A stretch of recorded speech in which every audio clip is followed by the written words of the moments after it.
Hey guys, it's Maddie from Let's Eat Plants, and today we are going to make pho.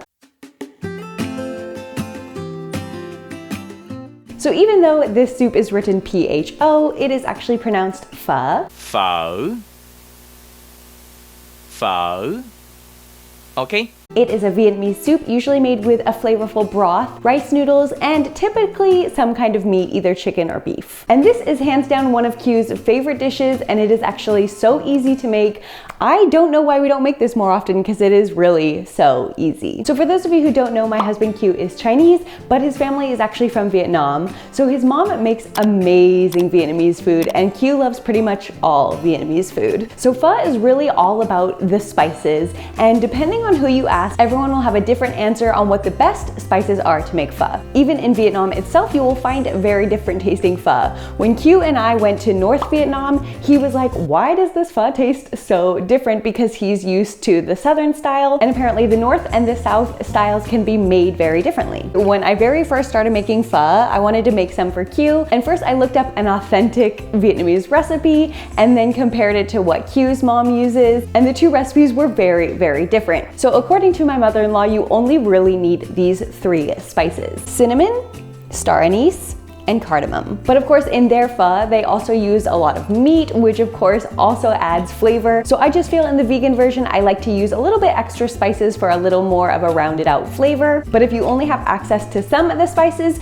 do make sure you get at least these three. With all that said, I would not say that I am an expert at making pho, and this is not to be regarded as an authentic recipe, but instead as a healthy, whole food plant-based version. So here are the spices that I'm going to be using today.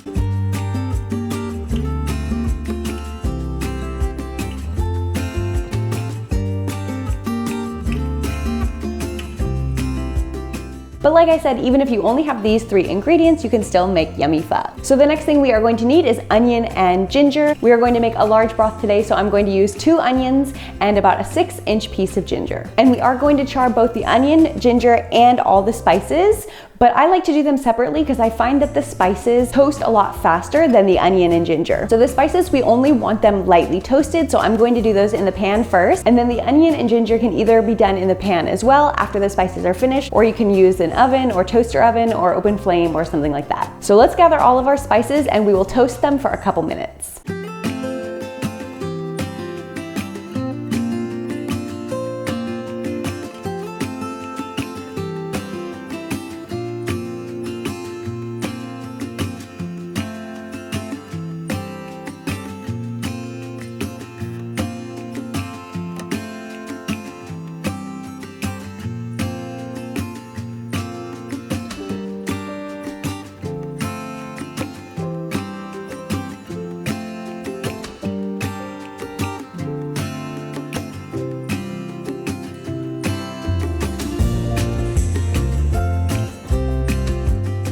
Now that the onion and ginger are charred and our spices are toasted, let's go ahead and get our soup broth or stock into a pot. And I'm using 10 cups of stock today. Make sure that is oil-free, sugar-free, and also low sodium if that is something important to you. Or of course, you can also use homemade. Woon Hang actually has a really delicious looking homemade veggie stock that she specifically uses for pho. So I will link her recipe in the description box down below. If you're the kind of person who wants to do an authentic homemade broth, then definitely try hers out. But if you're like me and you want to be kind of lazy, then just use any veggie stock that you have. So with our 10 cups of broth in the pot, we are going to add in our onions and ginger and also our spices.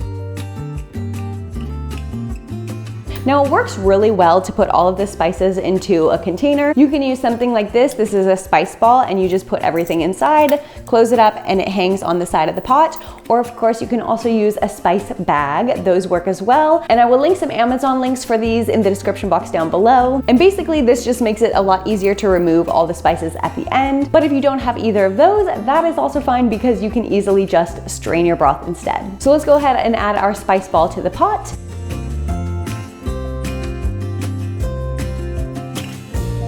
And now we're going to let this broth simmer. Now, I believe a traditional pho should simmer for a long time. You want all of the spices to infuse with the meat. And I just know that my mother-in-law would cook it for like a very long time on the stove, but she always said that the veggie one cooks a lot faster, of course, because you don't really have to cook any meat or anything like that. You're just infusing the broth with the spices. So this can be finished in as little as 30 minutes, but I like to let it simmer for around 60 just to get a little extra flavor in there. And now while that's simmering, we can prepare the rest of our veggies and our toppings. So when your broth is close to being finished, you're going to want to taste it and see if you need to add anything. Now, if I was making a non-whole food plant-based version, I would typically add something like rock sugar, just a small amount, a very small little piece for a little bit of sweetness, and or some vegan fish sauce. Now, I've also read that you can use a light soy sauce in exchange for the fish sauce, or if you want a very basic and healthy version, you can omit both of these, which we are going to do today. So let's go ahead now and strain the broth, which we are going to do by using a slotted spoon. Or you can also use a strainer and pour your broth directly into a new container. And now what I like to do is to keep the large amount of broth separate and just prepare a smaller batch for every time I want to make a soup. So now with your prepared veggies, you can either cook them in that smaller portion of broth, or you can cook them entirely separately and just add them in all together at the end. And now the last component we are going to need is our noodles. These are just a plain rice noodle that we're using today because it's what we already have in the cupboard, but there are also brown rice noodles. I will link to some of those in the description box down below. You can check those out if you want a healthier option, but for today we are going to use the white rice noodles. Now for these rice noodles, I think I actually mentioned this in another video. Q has always taught me to soak the noodles in cold water before using them. So usually I will just take this whole package and soak the entire thing in a bowl of cold water for a few hours. Then when we are ready to cook them, we just drain out the soaking water and cook however much we need for our meal, and the others can easily be stored, drained, in a Tupperware in the fridge.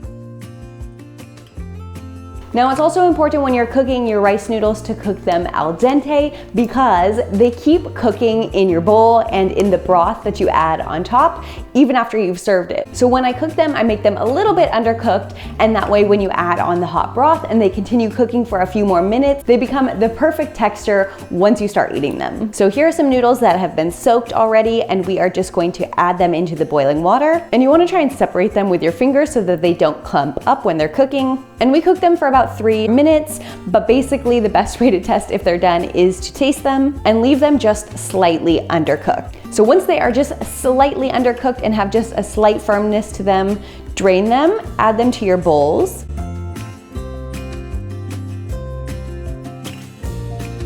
Ladle in your broth, and then of course your toppings. Some toppings that we like to use are bean sprouts, Vietnamese or Thai basil, very thinly sliced white onion. You could also do some green onion, some coriander, and then of course you can also serve it with a lime wedge that just gets squeezed over the whole bowl right before you eat it. Now Q and I will also typically serve ours with a squirt of sriracha and hoisin sauce on a small serving plate side dish next to the bowl that you can dip any of your veggies or your noodles in as you're eating. But hoisin actually has a lot of sugar, so I haven't been eating this lately. Sriracha isn't terrible, so I'll probably have a little bit of this, but these of course are optional. These are just kind of some nice serving additions if you have them already. And voila, you have a beautiful bowl of pho ready to eat. So I hope you guys enjoyed today's video. If you did, don't forget to give it a like down below if you found it helpful or useful at all. And also, if you're new here and you like healthy, whole food, plant-based content, feel free to subscribe. I'm making new videos every Monday, Wednesday, and Friday. And with that, let's eat plants, and I will see you guys next time.